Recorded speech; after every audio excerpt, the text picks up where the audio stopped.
Hello dear students. Next lecture है। आज के लेक्चर में डिस्कस करेंगे प्रिंसिपल ऑफ फाइनाइट इंडक्शन। आपकी आउटलाइन का नेक्स्ट टॉपिक है, ठीक है।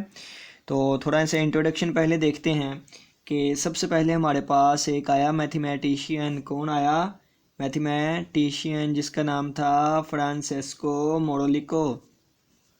फ्रांसिस्को मोरोलिको ये बंदा पैदा हुआ 1494 1494 को पैदा हुआ और 1575 को इसने वफ़ात पाई। साथ साथ आप नोट्स बनाते जाइएगा। इसने क्या किया?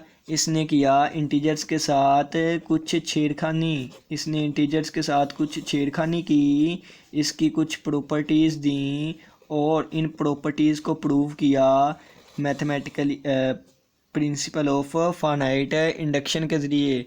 ये क्या होती है हम इसको समझते हैं। सबसे पहले इसने प्रिंसिपल ऑफ फाइनाइट इंडक्शन को ये साबित करने के लिए इस्तेमाल किया कि sum of first N odd positive integers equal to N, यानी कि 1 + 3 + 5 + so on to n-1 is equal to n square. यानी कि अगर आप देखें तो हमारे पास ओड नंबर्स आते हैं। ओड नंबर क्या आते हैं? 1 3 5 7 9 सोन चलता गया। ऐसे नंबर्स जो कि 2 पे डिवाइड नहीं होते उनको हम ओड नंबर्स कहते हैं। तो फ्रांसिस्को मोरोलिको ने सबसे पहले odd number first nth odd numbers का सम किया और कहा कि इसका सम एन स्क्वायर के इक्वल आएगा। ये एक उसने फार्मूला बना लिया जिसको हम क्या कहते हैं? मैथमेटिकली फार्मूला भी कहते हैं, इसको हम स्टेटमेंट भी कहते हैं, ठीक है। तो इस फार्मूले को अब प्रूव करना था कि ये जो फार्मूला मैंने बना दिया ये ठीक भी है कि नहीं।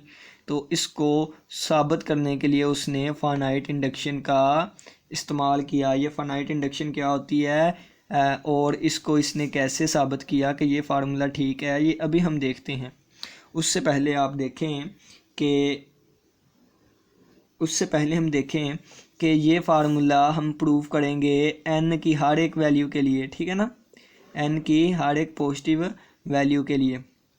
अब देखें, अगर फ़र्ज़ किया है कि ये जो फार्मूला है किसी एक वैल्यू के लिए गलत हो जाए, अगर किसी एक वैल्यू फ़र्ज़ किया है कि हमने n की वैल्यू 100 पुट की तो ये लेफ़्ट हैंड साइड हाइट के इक्वल नहीं आई। यानी कि ये फार्मूला अगर गलत हो गया एक वैल्यू के लिए तो उस वैल्यू को हम क्या कहते हैं? काउंटर एग्जाम्पल, ठीक है ना। एग्जाम्पल के तौर पे कह रहा हूँ, ये वैसे n के लिए हर वैल्यू के लिए दुरुस्त है, लेकिन अगर किसी एक वैल्यू के लिए गलत हो जाए फार्मूला, लेफ़्ट हैंड साइड का आंसर राइट हैंड साइड के इक्वल ना आए तो उस चीज़ को हम क्या कहते हैं? Counter example.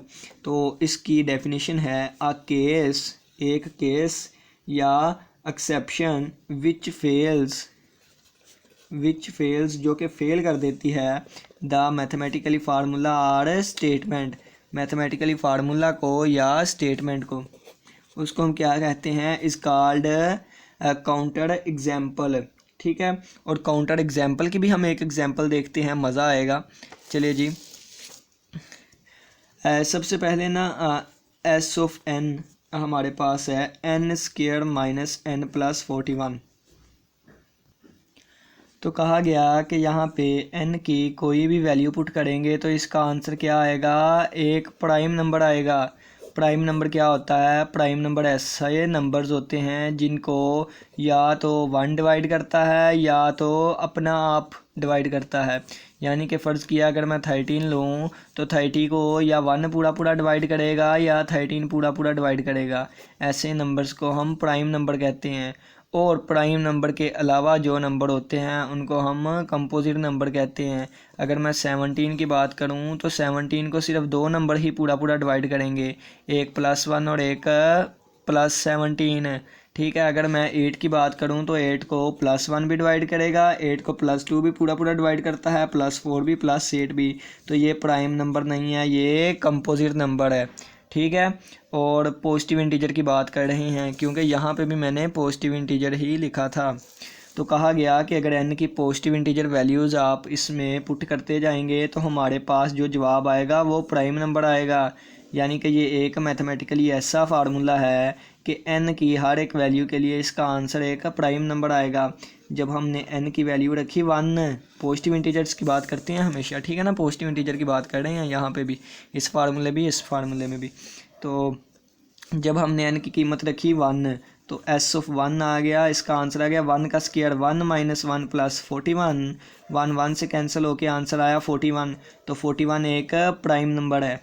इसी तरह जब हमने n की वैल्यू रखी 2 तो s ऑफ 2 आ गया, तो 2 बार 4 माइनस 2 प्लस 41, तो ये आ गया 4 में से 2 निकाले 2 और जमा 41, आंसर आ गया हमारे पास 43। इसी तरह जब हमने n की वैल्यू रखी 3, ठीक है, तो s of 3 is equal to 3 का स्क्वायर 9 माइनस 3 और प्लस 41, 9 में से 3 निकाले 6, 6 और प्लस 41, आंसर आ गया 47। ये भी एक प्राइम नंबर है, ये भी प्राइम नंबर, ये भी prime number. n is equal to 4 रखा तो s ऑफ 4 का वैल्यू आ गई 4 4 जार 16 माइनस 4 प्लस 41, 16 में से 4 निकाल ले, आंसर आया 12 और 12 प्लस 41 आंसर आया 53। ये भी एक प्राइम नंबर था। यानी कि हमें पता चला n की वैल्यूज़ पुट करी जाए हमारे पास आंसर प्राइम नंबर आता जाएगा। इसी तरह चलते गए, हमने s की वैल्यू रख दी, n की वैल्यू रखी 9। अब हम चेक करते हैं तो 9 वैल्यू रखने पे भी हमारे पास 9 9 हज़ार 81, 9 9 हज़ार 81 माइनस n की जगह आ गया 9 प्लस 41, तो 81 में से 9 निकाल ले 72 और प्लस 41, आंसर आ गया 3 और 7 113। ये भी एक प्राइम नंबर था। हमने कहा वाह, ये तो बल्ले बल्ले हो गई कि n की कोई वैल्यूज़ पुट करेंगे हमारा आंसर प्राइम आता है। लेकिन फिर क्या हुआ? फिर ये हुआ कि मैंने आपको समझाना था काउंटर एग्जाम्पल, यानी कि एक ऐसा केस जो हमारा मैथमेटिकली फार्मूला गलत कर देता है। तो फिर जब हमने n की वैल्यू 41 पुट की यहाँ पे, तो ये आ गया s ऑफ 41 बराबर 41 का स्क्वायर माइनस 41 और प्लस 41, ये इससे कैंसल आउट हुआ और ये आ गया 41 का स्क्वायर। जब आप 41 का स्क्वायर करेंगे, जो भी हमारे पास आंसर आएगा वो हमारे पास प्राइम नहीं आया, वो हमारे पास क्या आया? वो हमारे पास आ गया कंपोजिट। देखें 1 से लेकर 40 तक वैल्यूज़ पे हमारा आंसर प्राइम आ रहा था, लेकिन 41 वैल्यू के लिए हमारा आंसर क्या आ गया? एक कंपोजिट। इस वजह से हमने कह दिया ये चीज़ बिल्कुल गलत है, ये चीज़ गलत है कि इसका आंसर प्राइम आएगा, क्योंकि 41 के लिए इसका आंसर कंपोजिट आया है। ठीक है, तो इस केस को हम क्या कहेंगे? ये हमारे पास केस या ये वैल्यू हमारे पास क्या होगी? काउंटर एग्जाम्पल होगी। सही है। और ये सबसे पहले किसने फाइंड की थी? ये सबसे पहले हमारे पास एक मैथमेटिशियन आयलर ने फाइंड की थी, जो कि 1707 में पैदा हुआ और 1783 में इसने वफात पाई। समझ आई आपको? ये वाली काउंटर एग्जाम्पल इस चाचू आयलर ने फाइंड की थी। अब देखें, अब फिर कहा गया कि हम इतनी वैल्यूज़ के लिए चेक करते हैं और हज़ारों के लिए भी चेक करें, क्या पता 1001 वाली पे आंसर गलत आ जाए। हमने 1 करोड़ वैल्यूज़ के लिए चेक कर लिया, क्या पता 1 करोड़ उससे आगे वाली वैल्यू पे आंसर गलत आता हो। तो हमने क्या किया, एक टेक्निक बना ली कि जिसके ज़रिए हम प्रूव कर देते थे हमारा मैथमेटिकल फार्मूला ठीक है कि नहीं। ठीक है ना। और उस टेक्निक को हमने किसका नाम दिया? उस टेक्निक को हमने प्रिंसिपल ऑफ फाइनाइट इंडक्शन, ठीक है, प्रिंसिपल ऑफ मैथमेटिकल इंडक्शन का नाम दिया। अब बात करते हैं प्रिंसिपल ऑफ मैथमेटिकल इंडक्शन होता क्या है। ऐसी कौन सी बला है जो कि हमारे फार्मूलाज को n की हर वैल्यू के लिए प्रूव कर देता है। तो अब हम बात करते हैं principle of mathematically induction. Mathematical induction आपकी बुक पे सब कुछ लिखा हुआ है। जिनके पास बुक नहीं है, एक दफ़ा मैं उनको भी रीड करके बता दूंगा। ठीक है, तो यहाँ पे लिखा हुआ है कि principle of mathematical induction is stated as, ऐसे उसको स्टेट किया गया है कि एक स्टेटमेंट है Sn, ठीक है ना, एक स्टेटमेंट है हमारे पास S of n for each for each positive integer, ठीक है ना, फॉर ईच पॉजिटिव इंटीजर है n। अब देखें कि ये statement principal of mathematical induction में दो चीज़ें आती हैं, ठीक है ना, सिर्फ दो चीज़ें।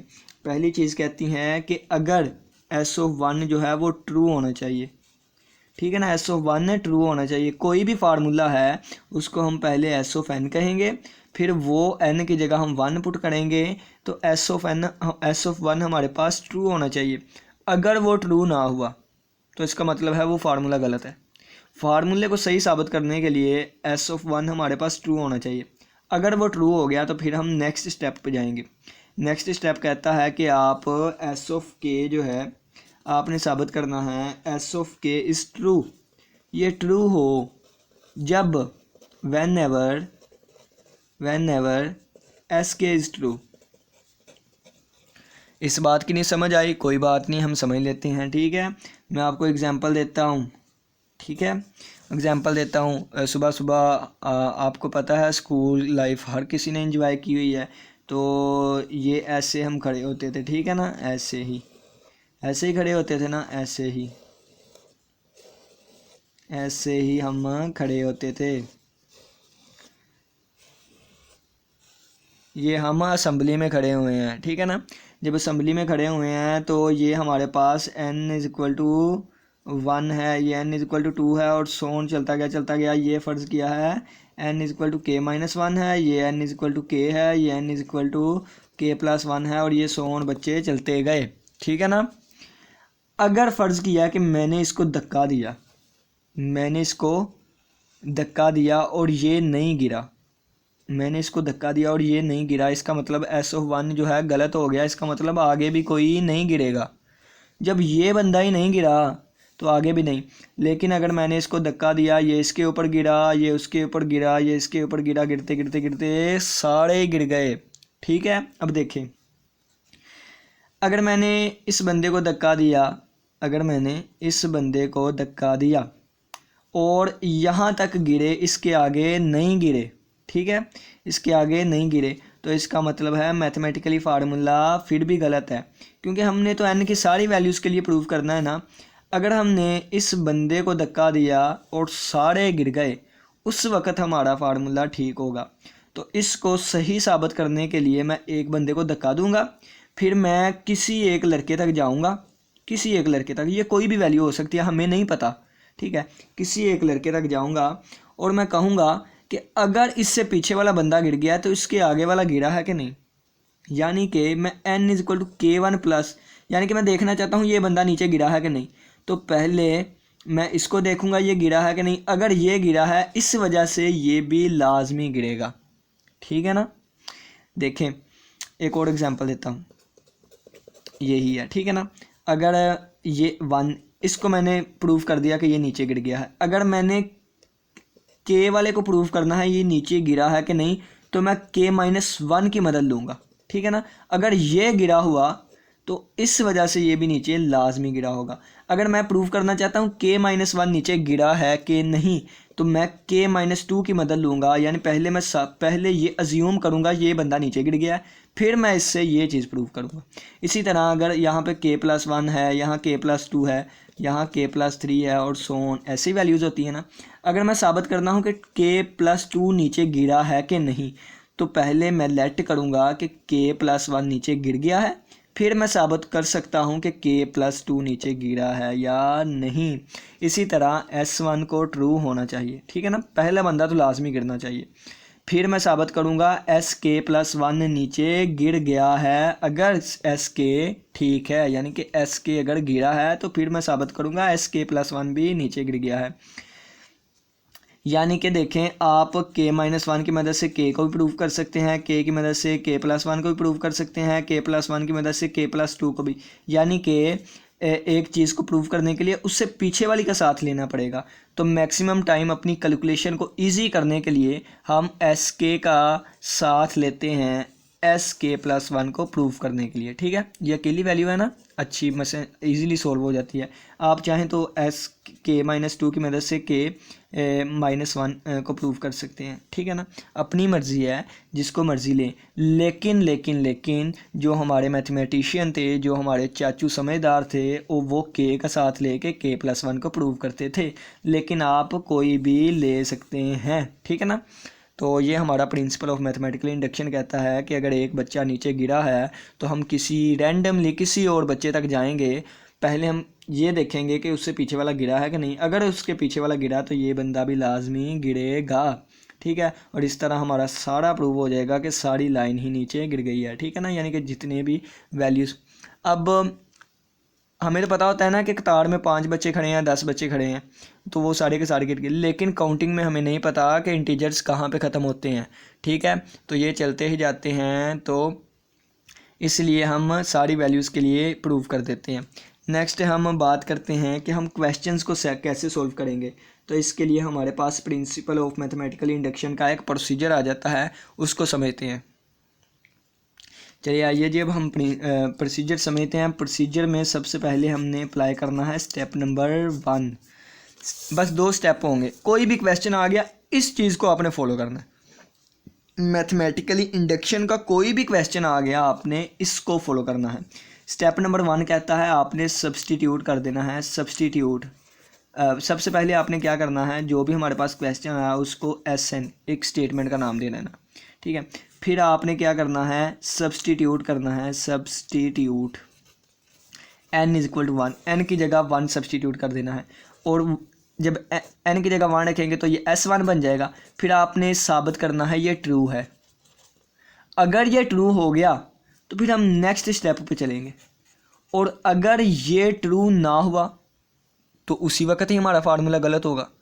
अगर ये ट्रू ना हुआ तो हमारा फार्मूला गलत हो गया, और अगर ये ट्रू हो गया फिर हम नेक्स्ट स्टेप पे जाएंगे। नेक्स्ट स्टेप पे हम अज्यूम करेंगे, हम फ़र्ज़ करेंगे, अज्यूम डैट अज्यूम कर लेंगे कि एस के जो है वो ट्रू है। फ़र्ज़ कर लेंगे, फ़र्ज़। ठीक है ना, और इसकी मदद से हम नेक्स्ट वाले को प्रूव करेंगे, यानी कि फिर हम प्रूव करेंगे प्रूव ऑफ एस के प्लस 1 इज़ ट्रू। ठीक है ना, जो भी क्वेश्चन आएगा हम ऐसे करेंगे। अगर ये ट्रू साबित हो गया तो इसका मतलब है कि सारी वैल्यूज़ के लिए हमारा फार्मूला ठीक है, और अगर इसकी वजह से भी ये साबित ना हुआ तो इसका मतलब फार्मूला हमारा गलत है। ठीक है, तो हम इन्हीं स्टेप को याद रखिएगा। देखिएगा, हम एक क्वेश्चन करते हैं ताकि आपको अच्छे से समझ आए, फिर लेक्चर हम ऑफ करेंगे। ठीक है ना, तो फार्मूला वही कर लेते हैं जो कि फ्रांसिस्को मोडेलिको ने सबसे पहले किया, कि पहले n ऑड इंटीजर का सम जो है वो n स्क्वायर के इक्वल आता है। ठीक है, सबसे पहले आपने क्या करना है, सबसे पहले हमने इसको स्टेटमेंट SN का नाम दे दिया। ठीक है, फिर स्टेप नंबर 1 पे आएंगे हम। पेपर में कैसे सॉल्व करके आना है आपकी बुक पे लिखा हुआ है, फिर भी थोड़े से स्टेप्स में आपको बता देता हूँ। स्टेप नंबर 1 हमने लिया और हमने S की जगह 1 सब्सटीट्यूट कर दिया। ठीक है, जब 1 सब्सटीट्यूट करेंगे तो यहाँ से इसका मतलब है ये पहली वैल्यू, ये दूसरी वैल्यू, ये तीसरी वैल्यू, जब ये nth वैल्यू, जब पहली वैल्यू उठाएंगे तो ये वाली आएगी। ठीक है, तो लेफ़्ट हैंड साइड का आंसर आ गया पहली वैल्यू। अगर S की जगह n की जगह मैं 2 सब्सटीट्यूट करता तो यहाँ से ये दूसरी वैल्यू आती। अब हम राइट हैंड साइड को लेके चलेंगे तो राइट हैंड साइड आएगा, n की जगह हमने 1 रखा तो 1 का स्क्वायर 1। ठीक है, तो यहाँ लेफ्ट हैंड साइड का भी आंसर 1 आया, राइट हैंड साइड का भी आंसर 1 आया, यानी कि लेफ्ट हैंड साइड का आंसर राइट हैंड साइड के इक्वल आ गया। ठीक है, यानी कि for n is equal to 1, या फिर आप कह लें S ऑफ 1 इज़ ट्रू। ये ट्रू हो गई। अब ट्रू हो गई तो इसका मतलब है कि थोड़ी सी उम्मीद है कि ये फार्मूला ठीक होगा। तो हम नेक्स्ट स्टेप पे जाते हैं। नेक्स्ट स्टेप पे आए, स्टेप नंबर 2। स्टेप नंबर 2 हमें कहता है कि पहले हम अज्यूम करेंगे S के ट्रू है। तो S के बनाने के लिए हम n की जगह k रखेंगे, तो जहाँ जहाँ n है वहाँ वहाँ k आ जाएगा। यहाँ पे n की जगह k आ जाएगा। ठीक है ना, -1 और इक्वल टू k का स्क्वायर। ठीक है ना, n की जगह k आ गई।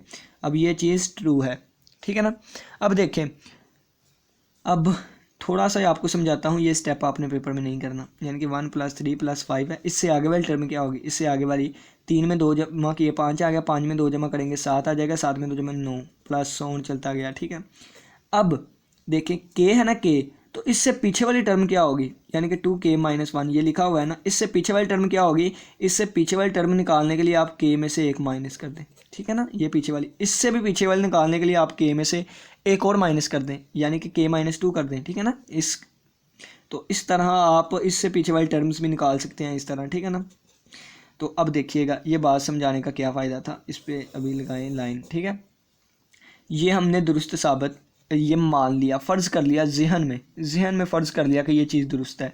अब हम साबित क्या करेंगे, अब हम साबित करेंगे SK+1 के लिए लेफ़्ट हैंड साइड का आंसर राइट हैंड साइड के इक्वल आए। ठीक है ना, तो जहाँ जहाँ हमारे पास n है वहाँ वहाँ अब हम k+1 रखेंगे। तो यहाँ पे n है तो n की जगह आएगा k+1 और -1 और इक्वल टू n² की जगह k+1 होल का स्क्वायर। ठीक है, अब देखिएगा 1 + 3 + 5 + सो ऑन कहाँ तक गया, अंदर मल्टीप्लाई कर दिया 2k + 2 - 1। ठीक है, इससे पीछे वाली टर्म जाने के लिए हम k में से एक माइनस करेंगे, तो +2 k में से एक माइनस कर दिया और ये +1 और आगे -1 लिखा हुआ है। ठीक है, यहाँ से आपको नहीं समझ आई, मुझे ऐसा लगता है।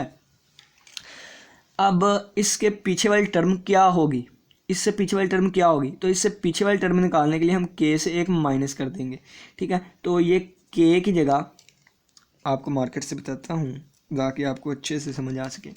तो इस k की जगह मैंने ये k-1 लिख दिया। ठीक है, और बाकी +1 वैसे ही 2 मल्टीप्लाई हो रहा है वैसे ही -1 और ये -1 लिखा हुआ है आगे। ठीक है, अब इसको ज़रा मैं ओपन करके आपको दिखाता हूँ। 1 + 3 + 5 + सो ऑन कहाँ तक गया, अब ये +1 और ये -1 कैंसिल हो गए और ये आ गया 2k - 1 और +2k और 2 में से एक निकाले 1 +1 इक्वल टू k+1 होल का स्क्वायर। ठीक है ना, अब फार्मूला ओपन करेंगे 2k+1 आ जाएगा, ये गलती से लिखा गया था। ठीक है ना, k² + 2k+1। अब ये चीज़ हमने मानी हुई है, ये चीज़ दुरुस्त है, यानी कि ये left hand side right hand side के इक्वल है, ये चीज़ दुरुस्त हमने मानी हुई है। तो इस सारी की जगह हम k² लिख सकते हैं, तो ये सारी चीज़ देखें वही है। ठीक है ना, वही है ना 2k - 1 तक, तो इस सारी की जगह हम k² लिख सकते हैं। तो k² प्लस ये वाला 2k + 1 इक्वल टू किसकी आया, k² + 2k + 1 के, यानी कि लेफ़्ट हैंड साइड बराबर है राइट हैंड साइड के। तो इसका मतलब है कि स्टेप 1 दुरुस्त हो गया, लेफ्ट हैंड साइड का आंसर राइट हैंड साइड के इक्वल आ गया। स्टेप 2 में हमने फ़र्ज़ कर लिया कि k वाली दुरुस्त है और k+1 वाले को हमने प्रूव कर दिया, तो इसका मतलब है मैथमेटिकली फार्मूला n की हर एक वैल्यू के लिए दुरुस्त है। ये बंदा नीचे गिर गया था, फिर हमने k वाले का साथ लिया और k+1 वाले को भी गिरा दिया। जब उसको भी गिरा दिया तो हमारा साबित हो गया, हमारा फार्मूला जो है वो बिल्कुल दुरुस्त है। ठीक है ना, तो आपकी बुक तक ही रहते हुए हम डिस्ट्रिक्ट होके बोल रहे हैं, यानी कि कम बोलना पड़ता है, आपकी बुक की हद तक ही रहना पड़ता है। बाकी नेक्स्ट क्वेश्चन जो होंगे ना उस पर अलग लेक्चर्स आएंगे, आपको क्वेश्चंस करने के लिए भी दिए जाएंगे, वो आपने चेक भी करवाने हैं। अगर किसी का कोई क्वेश्चन हुआ तो लाजमी पूछिएगा। ठीक है, और स्पीड के साथ हम क्वेश्चन करने की कोशिश करेंगे। ठीक है ना, ताकि आप वीडियो छोटी बन सके और कम से कम वक्त में आपका मैक्सिमम से मैक्सिमम सिलेबस कवर हो सके। ठीक है, तो पहले चैप्टर में हमने सिर्फ यही चीज़ें करनी थी। मेरे डिटेल्ड लेक्चर्स मौजूद हैं नंबर थ्योरी के ऊपर भी, what is number theory, integers का लेक्चर्स भी हैं। फिर हमारे पास वेल ऑर्डरिंग प्रिंसिपल आता है, आर्किमिडियन प्रॉपर्टी आती है, इसके बाद फिर ये फाइनाइट इंडक्शन आता है, इसके क्वेश्चंस आ जाते हैं। फिर बाइनोमियल आता है, बाइनोमियल के क्वेश्चंस आ जाते हैं। ठीक है, तो वो बाइनोमियल वगैरह हम कुछ नहीं करेंगे क्योंकि आप आपकी आउटलाइन में नहीं शामिल, तो जो आपकी आउटलाइन में शामिल हैं हम सिर्फ उसी को देखेंगे। ठीक है, बाकी मेरे डिटेल्ड लेक्चर्स मौजूद हैं। अगर किसी को यहाँ से समझ नहीं आई, वो डिटेल के साथ समझना चाहता है, तो आप लाजमी बताइएगा, तो आपको डिटेल्ड लेक्चर मिल जाएंगे। फ़िलहाल इसी से गुजारा करें क्योंकि हमारे दिन कम है और हमने मैक्सिमम से मैक्सिमम सिलेबस कवर करना है। इसी के साथ इजाज़त दीजिए। अल्लाह हाफिज़, अल्लाह निगहबान। टॉपिक हमारे क्लियर है। बस ये 2 टॉपिक हैं पहले चैप्टर में। अब हम थोड़े से प्रैक्टिस क्वेश्चंस करेंगे। और मैथमेटिकल इंडक्शन पर 3 तरह के ही क्वेश्चन पूछे जाते हैं, एक आइडेंटिटी बेस, एक डिविजिबिलिटी वाले, और एक कौन से थे, आइडेंटिटी बेस, डिविजिबिलिटी वाले, और एक और था मुझे याद, नाम भूल गया। ठीक है, तो वो 3 तरह के क्वेश्चंस होते हैं। वो क्वेश्चंस की थोड़ी सी प्रैक्टिस करेंगे, फिर नेक्स्ट चैप्टर हम स्टार्ट करेंगे। ठीक है ना। अल्लाह हाफिज़, अल्लाह निगहबान।